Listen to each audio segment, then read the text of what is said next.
É uma mistura de emoções, de sensações, é algo assim libertador. Oi! 34º dia de viagem. Hoje a gente teve um dia absolutamente maravilhoso num aquapark. Acho que eu não me conhecia ainda, nunca tive contato comigo mesma sendo eu mesma o tempo inteiro.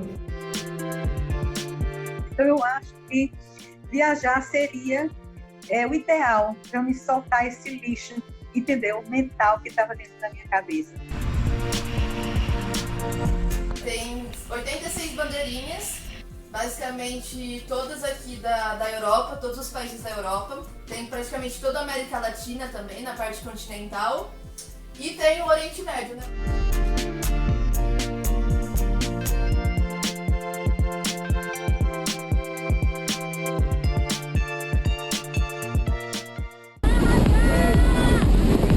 Adoro o turismo radical. Eu já saltei de paraquedas, já fiz rapel, já fiz rafting, tirolesa. O turismo não está muito preparado para pessoas com deficiência, mas está se preparando mais. Eu tenho visto cada vez mais o assunto turismo acessível sendo abordado em vários locais, em vários meios de comunicação. A história muitas vezes ela é muito lenta. Quando a gente pensa cotidianamente, eu quero muito viajar para algum lugar, então eu vou comprar uma passagem de avião, de ônibus, e aí eu só vou lá com a minha documentação, meu RG, o meu passaporte. A gente não para pensar que isso não é natural, que isso foi uma conquista, que foi uma conquista de movimento popular, que foi o movimento feminista. O Brasil, a gente só teve acesso à viagem sem autorização do marido, do pai, na década de 60, em 1963. O Egito, para mim, era um sonho, né? Eu folheava, né, os meus livros de história, eu ficava encantada. Eu penso, será que eu consigo, né? E será que eu vou conseguir olhar essas pirâmides? Passei um mês inteiro, andei muito, fiz aquele cruzeiro, né? Por quase 3 décadas eu trabalhei no sistema penal aqui em Fortaleza como assistente social. Trabalhei em presídio feminino, masculino, manicômios judiciários. Eu fiquei por muito tempo também aprisionada com eles. Né? Eu trabalhava muito, eu me separei, fiquei com 3 filhos para cuidar. Então eu tinha que trabalhar para dar conta, né, dessa família. Eu trabalhava de manhã, de tarde e de noite. Essa sobrecarga é um sentimento, acho que universal, né? E poder viajar, muitas vezes, é poder se libertar um pouco dessa carga que vai sendo acumulada no cotidiano. Então, quando ela não estava viajando, ela não estava livre, ela estava se sentindo aprisionada, né? Como que é isso? Como que é o contexto das mulheres, né? Atrás de homem, atrás de marido, né? Ou então, assim, já acham que a gente tem alguém esperando. Chega uma pessoa assim, não, tu não vai sozinha não, né? Tu arranjou um homem na internet, tu vai encontrar com ele. Cabeça. E outra coisa, tu é preta. A Europa, o povo é muito preconceituoso, tu vai passar poucas e boas lá. Mas aqui também eu sofro preconceito. Aqui também eu tenho que ser estuprada, do mesmo jeito que em qualquer outro lugar. Então eu vou viver esses riscos. Mais preconceito do que a gente passa aqui, o lugar vai ser bichinha, né? Uma série de coisas. Não teve. Muitas pessoas me questionando por viajar sozinha, por ser mulher, não por ser uma pessoa com deficiência. E isso para mim foi interessante e uma coisa que eu nunca tinha pensado. Eu sei que obstáculos sim vão aparecer durante a viagem, pode acontecer de repente algumas coisas desagradáveis por causa disso, mas eu sempre vejo e sempre considero que uma viagem tem mais pontos positivos do que negativos durante uma viagem. Terceira vez que a gente anda de cavalinho, a gente já está mais confiante e a mamãe também. As mulheres, elas já são julgadas geralmente por viajar sozinhas e muita gente pergunta o que você está fazendo aqui, onde é que está seu marido. Há o julgamento das pessoas que pensam que eu não deveria estar fazendo isso com uma criança, principalmente ao viajar do jeito que eu viajo. Gente, vocês querem saber como é que é tomar um banho num trem na Rússia? Custa 150 rublos e é assim, tem um chuveiro e a gente vai experimentar daqui a pouco para ver se a água sai quentinha. Meu marido também é muito julgado. Uma coisa que sempre perguntam para ele é: como é que você deixou a sua mulher viajar? A resposta dele sempre é a mesma, mas eu não sabia que eu tinha o direito de não dar permissão.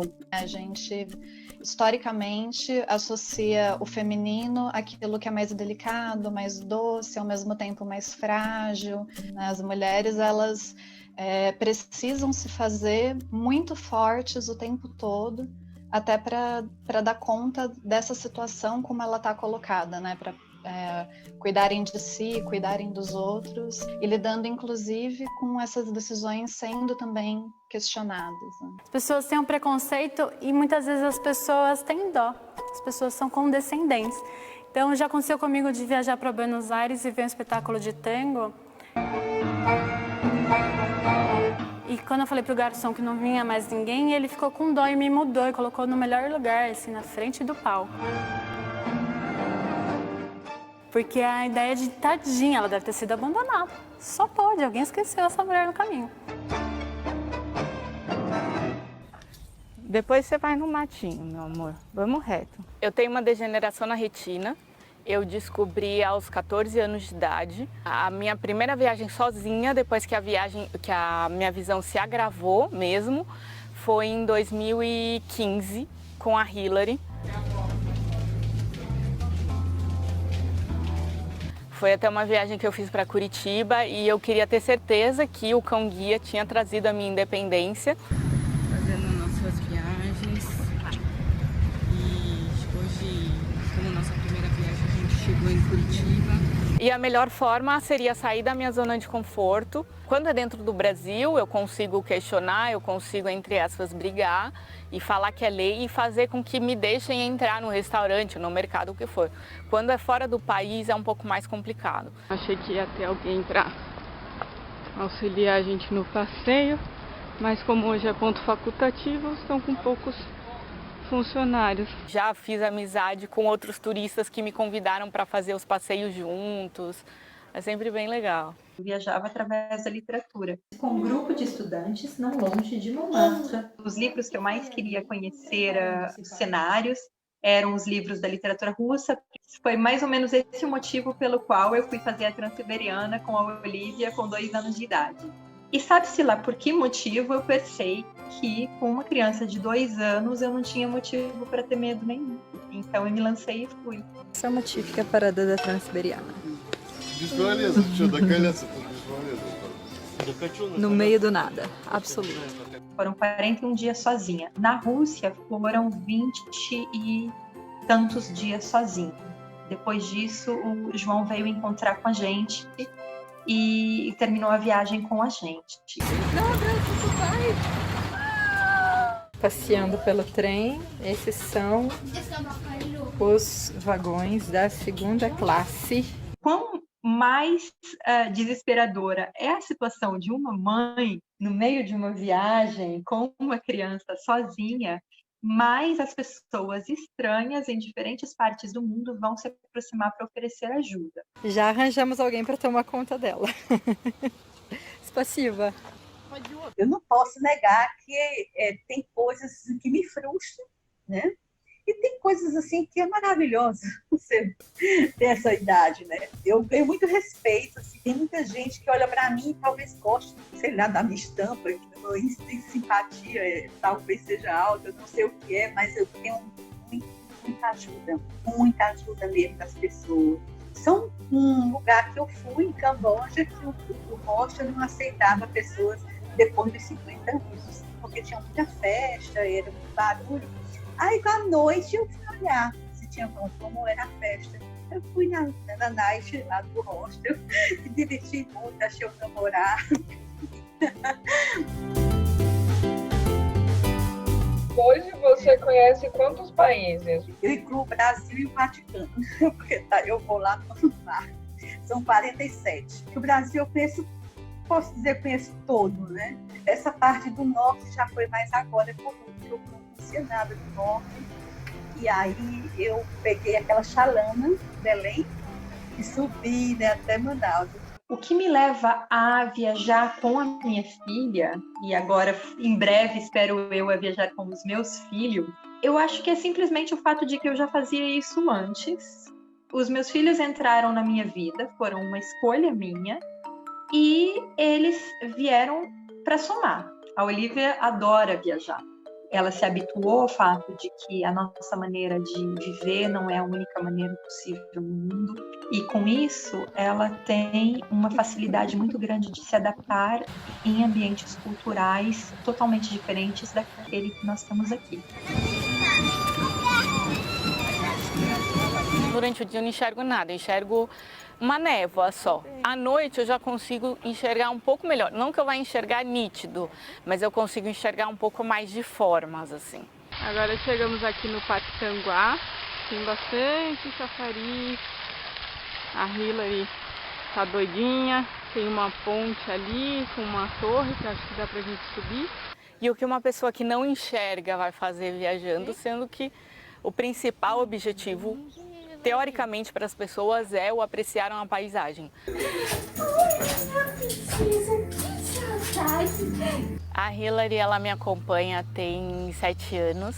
Esse ano ela se aposenta, infelizmente. É um momento muito delicado. Vai vir um novo cão-guia, vai ter toda essa adaptação, a gente vai ter que criar uma sintonia, uma confiança. Tudo coisa que eu já tenho com a Hilary. A gente ia ficar 20 dias viajando pelo Nordeste sozinhas, meio que uma despedida, mas infelizmente acabou não acontecendo e não vai acontecer mais. Eu acho que, por mais que eu tivesse estudado na minha vida, eu não teria aprendido tanto, né, quanto com essas viagens. Questão dos costumes, do respeito, né? Ela não para enquanto não chegar. Eu considero assim como o meu papel também, até como pessoa que eu sou formada em turismo, né, como turismóloga, para poder mostrar e preparar mais o setor do turismo para receber as pessoas com deficiência. Então eu gosto também de ir no local e mostrar que eles precisam de repente fazer alguma adaptação. É lindo, filha? Lindo.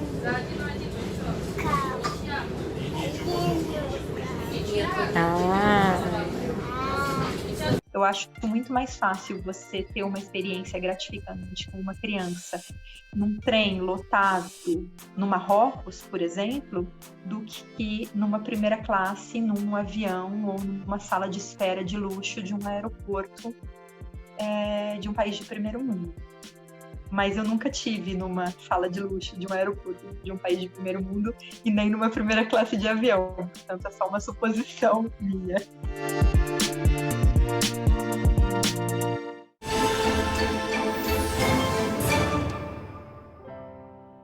Eu fiz o desenho, optei também por desenhar, eu vou fazer o quadrado aqui dentro, ó. O Bidu é o nome carinhoso que nós apelidamos o nosso motorhome, né, em homenagem ao pai da Noa. E nós decidimos construir pelo fato, primeiro, de ser muito caro comprar um motorhome pronto, e segundo, porque a gente gosta mesmo de colocar a mão na massa. A gente viu uma boa oportunidade na quarentena de ocupar ali a mente.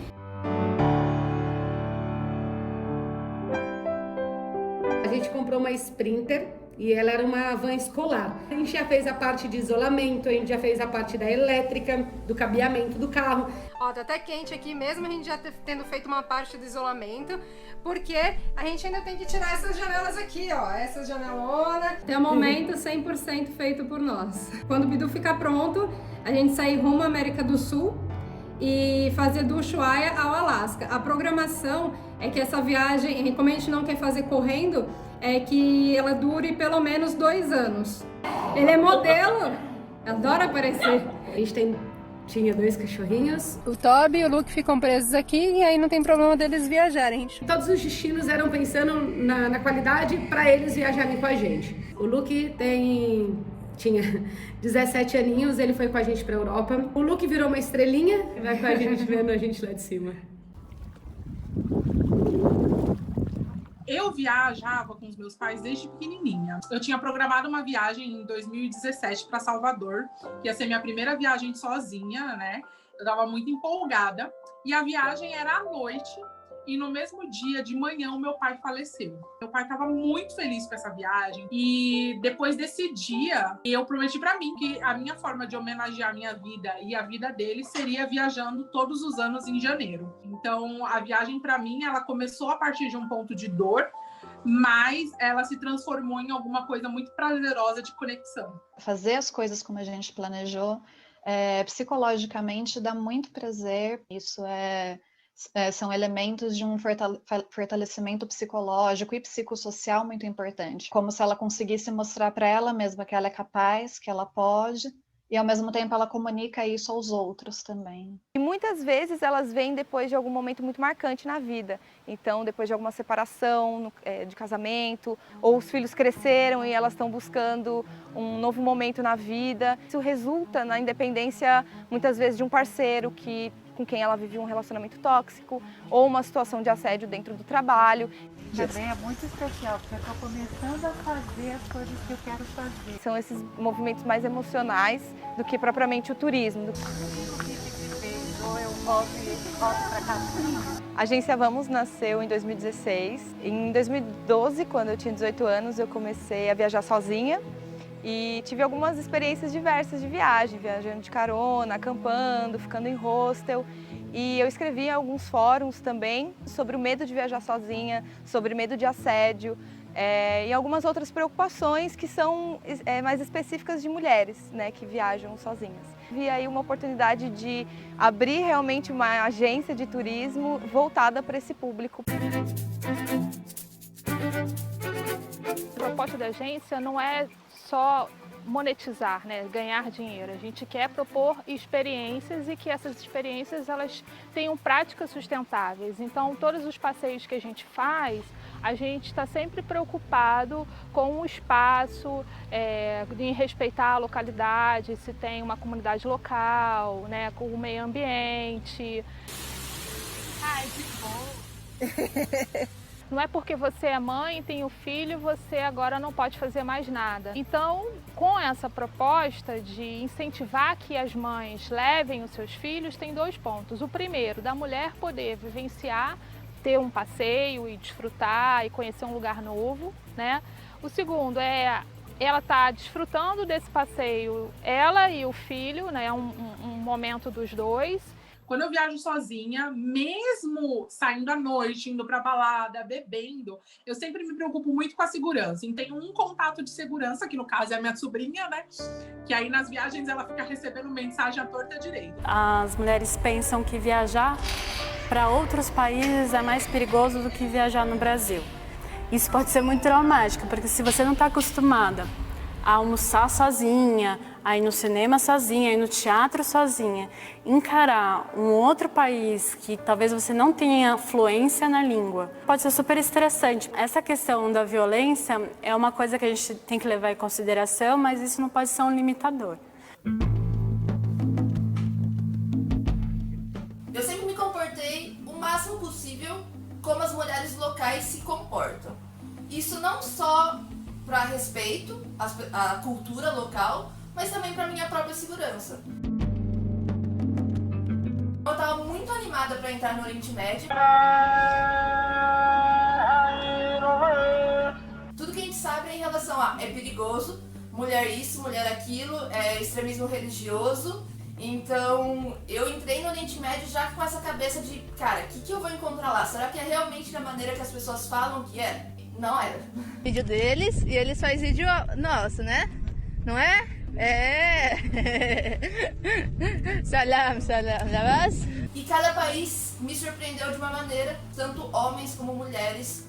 Eles tentavam fazer de tudo para eu me sentir extremamente acolhida no país. E fui convidada a muitos casamentos, acho que uns 4, 5 casamentos de pessoas que... Nossa, você é turista aqui?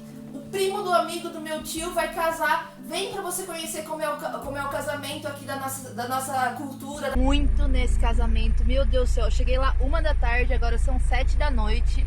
Uma experiência muito gostosa que eu tive foi indo para Alagoas, em Maceió. Eu conheci muitas pessoas, eu fiz muitas amizades. O meu mochilão, eu saí de São Paulo, fui para Maceió, depois eu fui para Pernambuco, conheci Recife, Porto de Galinhas, então eu vou fazendo uma escala, né? Então o mochilão, ele é isso, você vai com um planejamento, mas meio sem destino, e conhecer o máximo de lugar possível dentro daquele tempo que você tem. Encontro muitas mulheres negras, mas mulheres gordas, infelizmente, ainda não é uma realidade de encontrar nesses lugares viajando. Então, são situações que a gente percebe esses olhares das pessoas, né? Principalmente em lugares que eu vou fazer passeios turísticos de aventura. Por exemplo, eu fui para Bonito, eu não consegui fechar o meu colete. Então, eu me senti muito insegura, né? De fazer algumas coisas assim. E a gente tem uma coisa muito séria de nós duas. Uma não se sentiu bem, independente do motivo, as duas saem e mudam de lugar. São só vocês duas? Vocês são o quê? Irmãs? O que vocês são? A gente tomou até o cuidado no meio da estrada de tirar aliança. Hoje a gente trocou, né? Nossa aliança de ouro, a gente usa um monte de coquinho, já pra não chamar atenção, porque era uma coisa que chamava muita atenção. What are you doing? Driving in Iran. Uou! Eu fazia estágio também na minha área e fazia vários bicos. E aí, quando chegava as férias de verão, eu pegava e ia viajar. Infelizmente, eu não vou poder ficar muito aqui em Aqaba. A vibe é mais ou menos mediterrâneo. Eu trabalhava como babá, um intercâmbio que chama Au Pair, então que é também um intercâmbio de baixo custo, e guardei dinheiro para fazer um mochilão maior depois. Então, a gente, com aquele salário, né, a gente tem um orçamento apertado, e aí o que eu faço? Eu escolho tudo que eu gostaria de fazer, o que dá para economizar com hospedagem ou com alimentação, é mais barato ir de ônibus e de avião, porque eu sei que se eu economizar o máximo possível, eu vou conseguir conhecer mais lugares dentro dessa viagem. A gente tinha a nossa casa, um apartamento financiado, né? Carro e trabalhos que eram autônomos, mas estáveis. Um dos starts também para iniciar o projeto da viagem, além da suspeita da doença da ANO, era que eu trabalhava 10 anos em hospital, convivia diariamente com pessoas arrependidas de não terem vivido seu sonho. Então, você conviver com aquilo diariamente te faz refletir também sobre o que você está fazendo da sua vida. Eu já me meti muito em caverna, em floresta, ruína histórica, então já mergulhei, mas com certeza o trem de ferro da Mauritânia tem um lugarzinho especial no meu coração, porque realmente foi muito assim, totalmente diferente do que você se espera, assim, né? Ele vai parar e a gente vai subir em cima de um desses vagões que vão estar lotados de ferro. Você pega o trem, né, à noitinha e passa a noite toda. E aí você vê o amanhecer, né, no deserto do Saara. E eu acho que é uma experiência que te mostra a imensidão do mundo, sabe? Porque tipo, a gente é aquele pontinho em cima daquele trem, daquele mar de areia. Com baixo custo, com baixo recurso, eu acabei optando por ser digital, foi acontecendo. Então iniciou no Facebook, nos grupos, né, no Facebook, depois migrou para o Instagram e aí foi crescendo nas redes sociais. E o que facilita também, porque a gente consegue atender pessoas de qualquer lugar. Principalmente depois também da pandemia, né, facilitou bastante. Foi muito natural eu compartilhar isso com as pessoas. As pessoas queriam realmente ver sobre as minhas viagens. Trabalhar para quê? Trabalhar para dar a vida que a preta merece. No caso, a preta sou eu. Justamente porque era uma coisa que não era a realidade e ainda não é a realidade de grande parte das pessoas que me seguem. Elas se identificavam porque elas gostavam muito de conhecer os lugares através da minha visão. Porque sempre era uma visão muito sincera. A comida desse restaurante de Nápoles é muito gostosa, de verdade, muito saborosa, a gente gostou muito. Mas o atendimento... A gente nem sabia se a gente ia conseguir ainda, né? Mas para mostrar que era possível, né? Então tem sido assim uma experiência que a gente não esperava. Mas a gente tem recebido tantos feedbacks positivos, as pessoas nos apoiam, falam, vocês vão conseguir sim, nossa, vocês estão nos inspirando. E muitas mulheres começaram a colocar a mão na massa também. É muito legal ver isso. Você percebe que outras pessoas estão fazendo, se torna um pouquinho mais possível. Então, tipo, se ela pode, por que eu não posso? Então, é uma ferramenta muito importante para dar aquele empurrãozinho das pessoas realmente irem e viajar. Quando a gente vê essas mulheres através das suas redes sociais, postando e compartilhando que elas estão ocupando lugares que seria muito difícil para que as mulheres ocupassem normalmente, Isso pode ir criando redes de fortalecer a partir do relato da outra. Então, é uma ferramenta que pode ser muito potente mesmo. Nasci do Juazeiro, né? Juazeiro é uma cidade turística por conta da Precisa. A cidade ficava lotada. E eu achava aquilo maravilhoso, assim, ter aquele horror de gente chegando com aquele horror de saco, de mala. E, além disso, tinha também a estação de trem. E eu ficava assim na pontinha, porque eu gostava de sentir o trem chegando e aquela coisa, né, do barulho da plataforma se balançando. E uma vez meu irmão, ele disse, perguntando, o que você quer ser quando descer os passageiros? E em Bali, eles têm o hábito de fazer os bebês se beijarem. No começo ela achava isso muito esquisito e não gostava, mas ela se habituou tanto que ela voltou dessa viagem beijando todos os bebês e todas as crianças que ela via na sua frente. Primeira coisa que eu vou fazer, vacinada com a segunda dose, é ir pro Rio de Janeiro, porque eu morro de saudades do Rio de Janeiro.